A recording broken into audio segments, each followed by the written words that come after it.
Musicals have often been devised from Shakespeare's plays, West Side Story being the most successful, inspired by the star-crossed lovers Romeo and Juliet. The Royal Shakespeare Company are not known for their musical productions, but after their great collaborative success with Cameron Mackintosh on Les Miserables in the mid-1980s, another new musical was on the table. German producer Friedrich Kurtz struck a deal with the RSC to co-produce a musical adaptation of Stephen King's book and film, Carrie. But would this blood-stained supernatural horror story of a young girl's unique powers be a supernatural thing to do on stage? Sally Ann Triplett, who has just starred as Roxy in Chicago, played Carrie's friend, Amy Irving. It's 1988, and Stratford-upon-Avon was where Carrie premiered en route to Broadway. I had a song called White Star, and it was a very slow pop ballad sort of thing. Rubbish, you know. Do you remember it? White star, why are you shining? I stand all alone with the tears in my eyes. White star, etc., etc. That song must have gone so beautifully with the all-white boxed-in set. I remember one night, Paul Gingell was my boyfriend in it. We were in this white box, and I have to say to him, Tommy, I just want you to take Carrie to the prom. She's so lonely. You know, no one cares about her. Something like that. And he'd say, I don't want to take her, Sue. I don't want to. I want to go with you. And I'd say, please, Tommy. And he'd go, all right, I'll do it. And then he'd walk off stage. So we got to this bit, and he'd say, all right, I'll do it. He goes to walk off stage. He can't get out because he can't find the door. It all looks the same. And he's searching around the wall trying to find the exit door, and it's all white. And then I turn around and go, white star, white box. White door. Where is the door? Yeah, where is the door? Did you get the door in the end? Did you find it? It got a huge laugh. It was like the only laugh Carrie ever got. It got this massive laugh. It's great. And, of course, laughing for all the wrong reasons. Its leading actress, the legendary Barbara Cook, who played Carrie's mother, was certainly not amused by any of it, especially when she nearly got decapitated by a moving piece of set on the opening night. Her and the Shakespeare-loving Stratfordites found the whole show very distasteful. Now, you have to remember the beginning of the film where Carrie, like, has her period and doesn't know what's happening to her, and we had to sing lines like, plug it up. Oh, it's brilliant. We all had to chant, nice plug it up, plug it up, plug it up.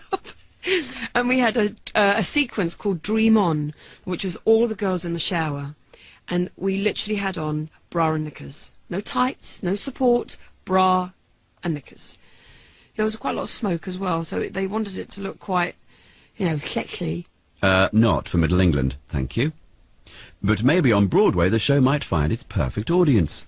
First, it had to find a new leading lady. Barbara Cook left through a door-marked lucky escape. Sandy Toksvig.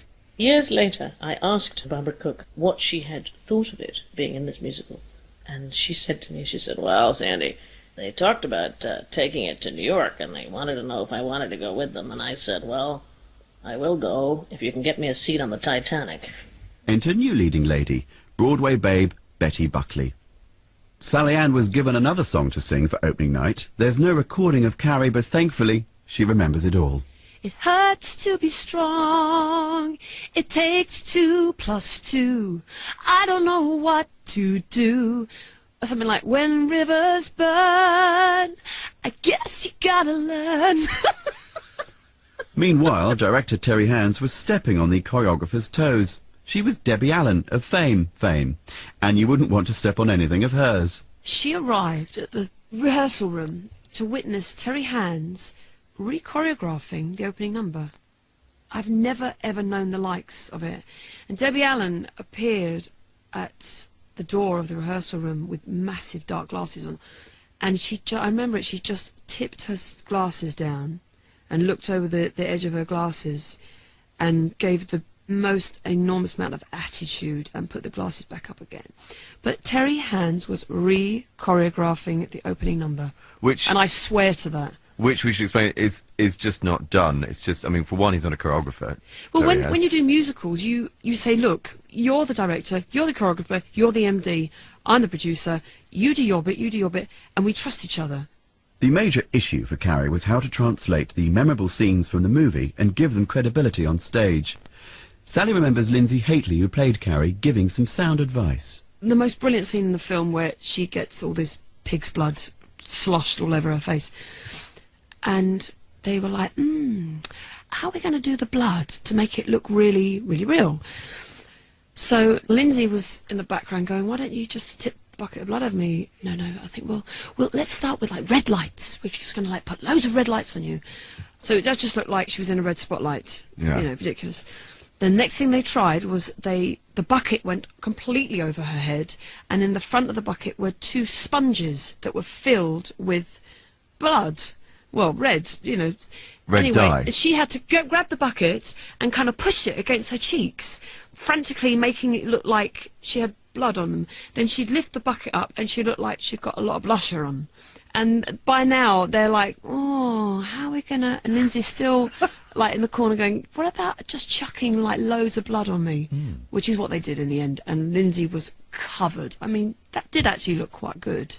But not good enough. The American audience found this tragedy pure comedy. People just absolutely loved it. They loved it, but for the wrong reason. And if we'd have taken that wrong reason and gone with that, I think it would have worked. But they loved it because they were laughing at it. You knew they loved it. They were laughing at it, but... Out loud? Yeah, out loud. Completely. I mean, they were standing up at the end, standing ovations. I remember it, standing ovations. Absolutely laughing out loud. It seemed a foregone conclusion, but at the opening night party, everyone waited for that traditional arrival of Frank Rich's all-important New York Times review. No expense has been spared in bringing the audience some of the loudest oinking this side of Old MacDonald's farm. Stupendously, fabulously, ineptly conceived, sleazy, irrational from moment to moment, the rare kind of production that stretches way beyond bad to mythic lousiness. Carrie's senior prom looks like the sort of cheesy foreign language floor show one flips past in the nether reaches of cable television. The party, and Carrie, was over. The show closed 2 nights later, becoming the biggest financial flop on Broadway to date, losing $8 million.